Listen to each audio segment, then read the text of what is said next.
Holy shit, Banner, you're coughing a lot. Are you about to start breathing fire? No, that hit just hit really hard. Well, that's fucking lame.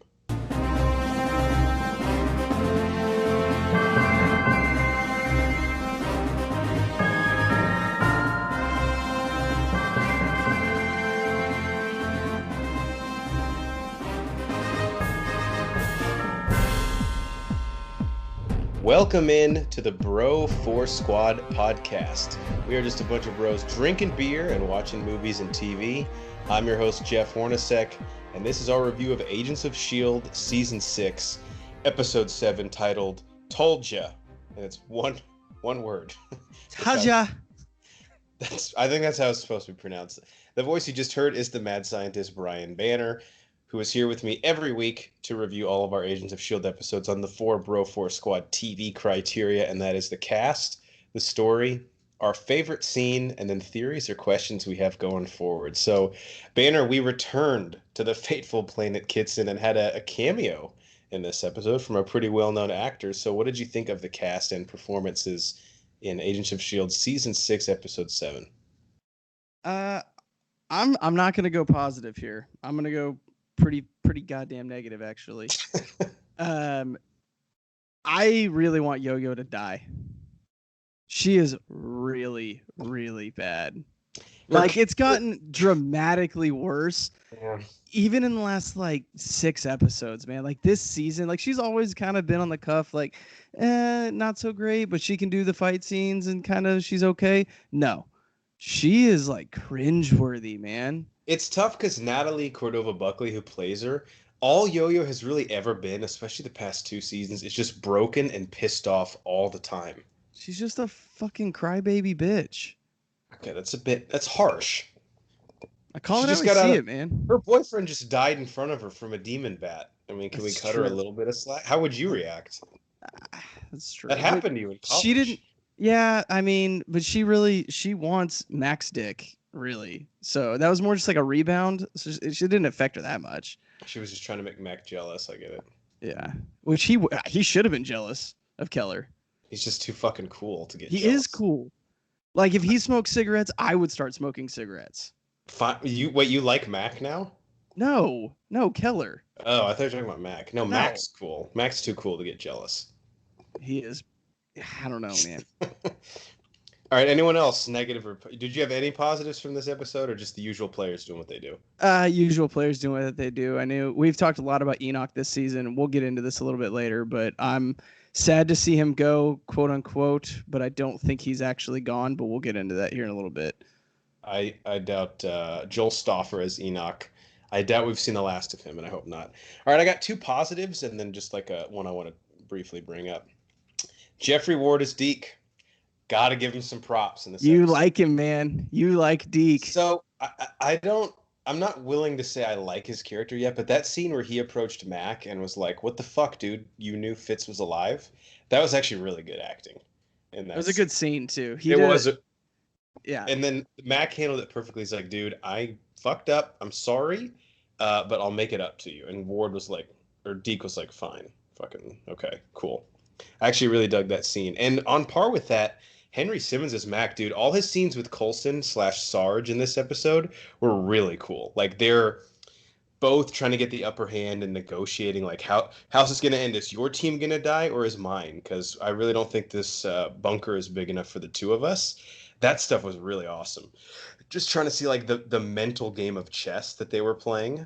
It just shows you Mac as a character has stepped up to, like, a real level of leadership, and I think Henry Simmons has done the same thing on this show, because we really haven't gotten as much Chloe Bennett this season, and she's, like, kind of in the face of the show. I'm actually fine with that. I've actually got 2 more things to say when you're done. I just remembered. Last one I have, and then I'll turn it over to you. Anthony Michael Hall showing up as Mr. Kitson. Pretty cool. I didn't know Kitson was named after someone, like his grandfather, I guess, so that was cool to see him in this, but I mean, it was just kind of superfluous. Like, what compelled Anthony Michael Hall to do this? Maybe he's a fan of the show or just a Marvel fan. If you get a chance to hang out at Kitson for a while, wouldn't you do it? Yeah, absolutely. Even if it wasn't all expenses paid. So even though he didn't do much, I just thought it was cool to see him in the show. How about you? All right, couple things real quick. So first, Chloe Bennett, dude, I'm not digging in this whole anorexic skinny chick shit that she's got going on. She does look a lot different this season, doesn't right? she? Like, I don't know if it's what they did with her makeup or if like she lost a lot of weight or got super fit or like did that Sarah's pill or whatever it's called. Have you seen that shit? She was like already incredibly petite. I don't know why she would have lost weight, but whatever. But I'm just not digging that. Other than that, she's acting fine. And I want your opinion on Phil Clark. Clark Gregg, Phil Coulson. It's one and the same, really. Because we're obviously seeing him acting a completely different character, and I'm not 100% convinced that it's working. Yeah, it's hard for me because I don't really know what he is yet, like what Sarge is. So I guess I just have to kind of reserve judgment. But I agree, it's he's gone like they wanted us to think he was an anti-hero. This last one he played more like a straight up villain. So I'm just kind of confused. Yeah, I don't know. Which I think we're supposed to be confused, to be honest. And I don't know if it's just because he's been Phil Coulson for the better part of it, for a decade, and now all of a sudden he's a completely different character. It's kind of like I'm having a trouble seeing him as a different character. Like I'm waiting for Phil Coulson to all of a sudden come back and be like, haha, just testing you, psych. Yeah, and again, who knows? Maybe that something to that effect happens. Trend Pimp, comment below. You probably have a better guess than we do. All right, story and plot. So I got 4 bullet points here. Again, we have the split story, which S.H.I.E.L.D. does so well, sort of the 2 different narratives happening at the same time. We have Sarge and his team now in custody at S.H.I.E.L.D. after May kicked the shit out of all of them. Fitz, Simmons, and Enoch are teleported to Kitson when Enoch saves them after last episode and they need to try to escape. 2 Shrikes come to Earth, and those 2 weird fucking dudes who like had a little cult meeting in the containment chamber, and Sarge directs S.H.I.E.L.D. on how to stop them. And then at the very end, Fitz and Simmons are saved by a woman named Izel, who is headed to Earth to retrieve something, which we can talk about in theories and questions. But what do you think of the story plot here? Again, progressing a little bit further to the 2 teams getting reunited on Earth. Yeah, I think next episode we're going to see them together. And Trend Pip, I did not watch the coming up on. Same here. For respect to you, but I think that just the way that the storylines are coming, it's coming to a head. They can't have them meet in the last episode, and this next one will be 8, so we only have 5 episodes left. They're gonna have to meet sooner or later, and I think it's going to be on this next episode. So sorry to interrupt you real quick. I don't know if you know this, but typically the show has had a mid-season finale, right? Like basically it works as like 2 seasons, like a big, like the Ghost Rider one. Remember, like he went away mid-season. I'm guessing we're not getting that this year because it's only 13. I would assume so as well. I would think that like this episode or the probably not this one, but probably the next episode coming up would probably be that mid-season finale if they were doing one. But it's a summer show now, whereas before it kind of went. Right. They had to take that break. They had to take that break where now they don't. So I don't think we're going to get that, which I think might throw off the pacing a little bit. Everything's kind of sped up or slowed down. I can't really figure that out yet, which one it is.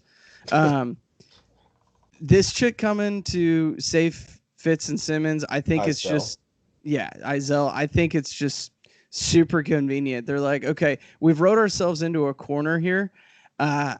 What can we do to get them back to Earth? How about this one chick that we haven't even seen before is like, hey, I'm super rich. Let's just take them back to Earth. Like willy-nilly. It's cool. I mean, I wouldn't take it at face value. 2 things. One, I couldn't figure out if she was hot or not. I think she is. Yeah, I looked up the actress on IMDb. She is hot. So we can settle that debate right there. Good. Second, any time in life someone is too nice to me or to anyone, be suspicious. Because people in general suck.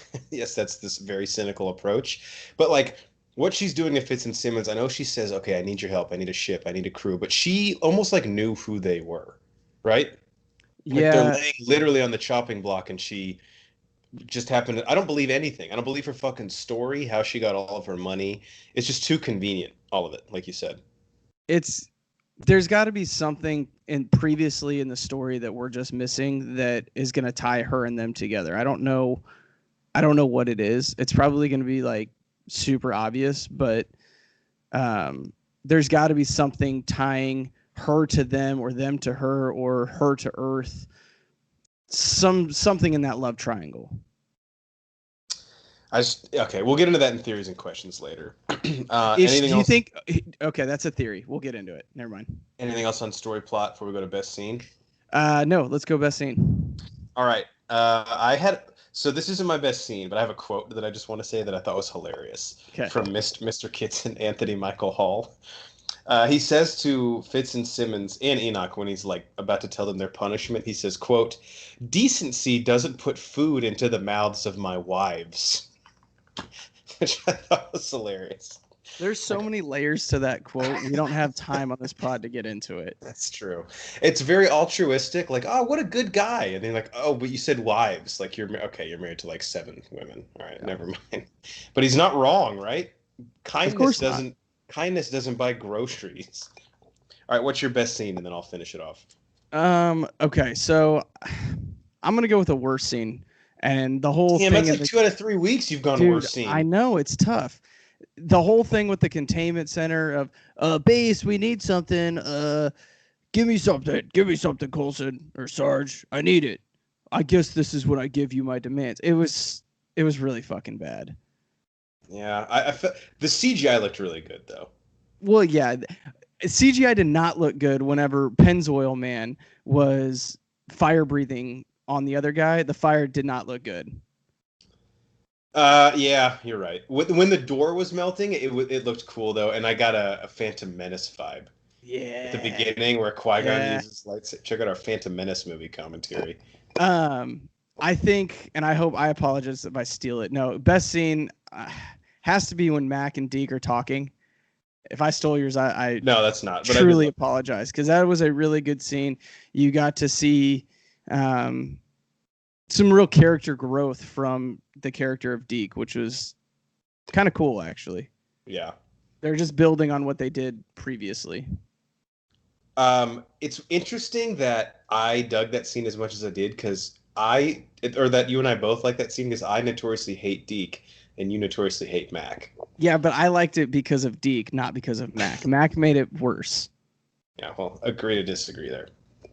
My favorite scene is Enoch saying goodbye to the team.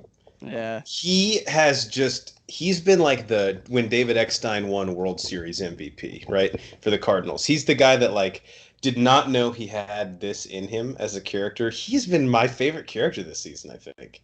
He's been fucking awesome. So for him to, I think, just temporarily leave the show kind of bums me out. But the way that they left that scene where he's like, "Call me anytime. I miss you." I can't remember exactly what he said, but he said he made like a sarcastic comment. Yeah, and then he goes, "I am bluffing."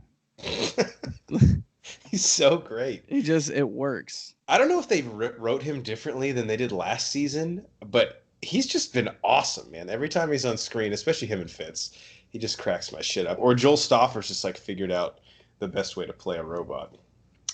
All right, anything else before we move on to theories and questions? No, I think I'm good. All right. So I'll ask one, and then anything that this brings up that you think of, let me know. But why are the Shrikes coming to Earth? Have we established that? Because it sort of just seems too convenient that didn't Sarge's team technically come before they did? I don't know if they like had little scouts already on Earth and Sarge's team came to kill the scouts. I don't know. Because I think they showed up in Indiana before any of the Shrikes did. Remember, like they were at that museum or whatever?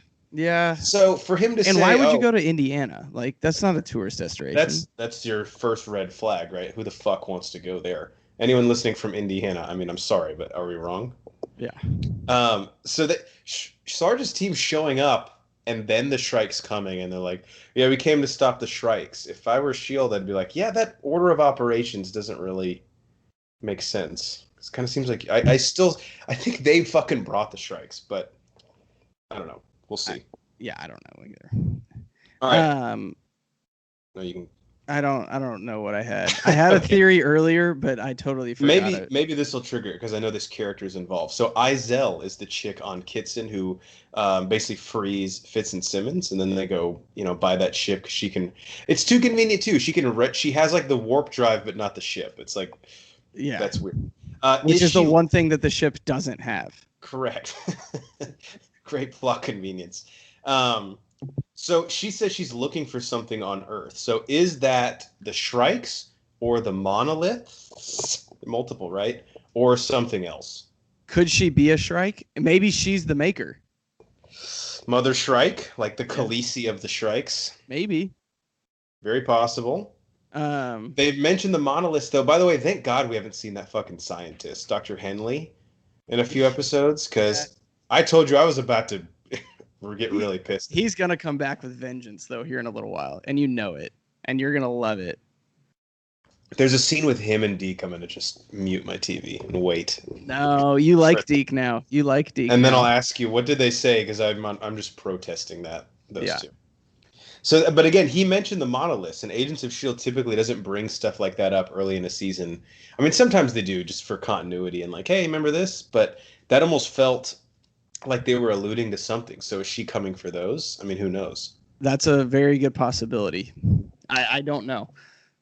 Somehow it's gonna. They're all gonna tie together. Whether it's the monoliths and the Shrikes and Sarge's team and Pennzoil guy, somehow they're all there for a reason. Is she from Pennzoil guy's planet also? Another good question.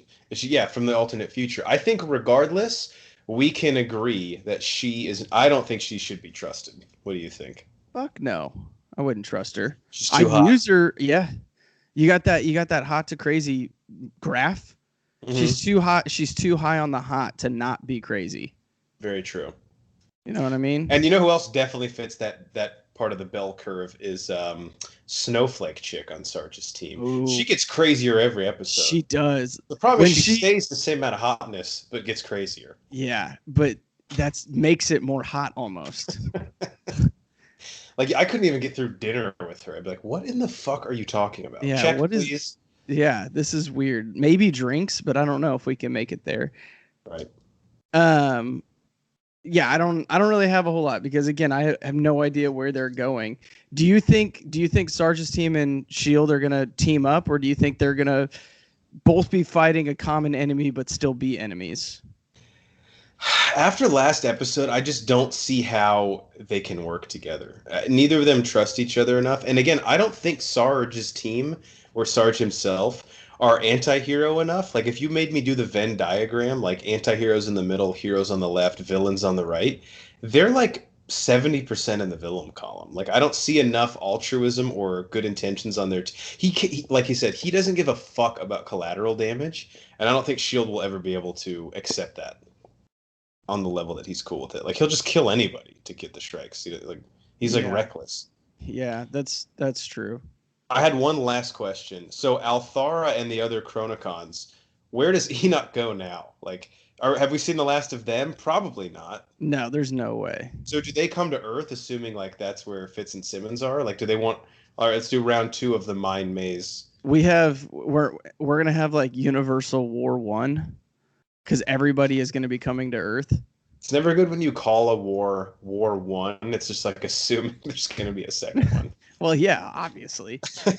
But you're gonna have crazy hot chick that say Fitz and Simmons coming. You've got Sarge's team. You have Agents of S.H.I.E.L.D. You have the Shrikes, and then I would assume the Chronicons are coming to Earth as well. That's 5 different factions all going there for something.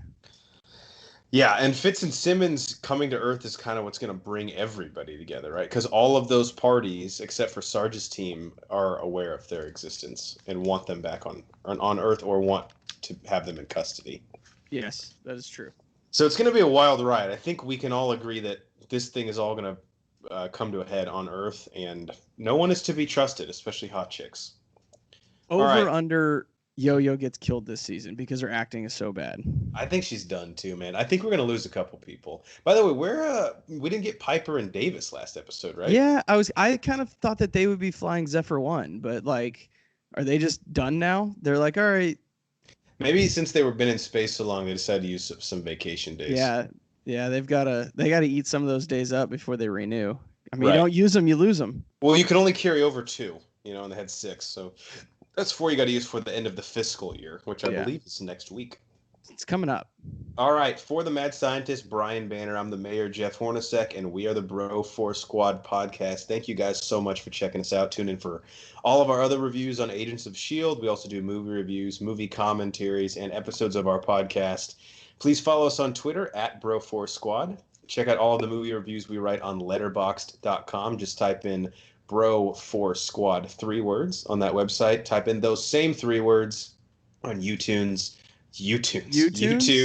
That's a website we need to make. Yeah. YouTube, iTunes, and Spotify, and then check out everything we're doing on our website, broforcesquad.com. Till next time, Brian and I need to recalibrate the hot crazy scale. Dude, I would watch a show that was just about Kitson. Oh, yeah. Well, I am so happy they went back to Kitson. I hope they go back again. I mean, it's like too late to take fan input, but like, we should write it. Dude, fucking go.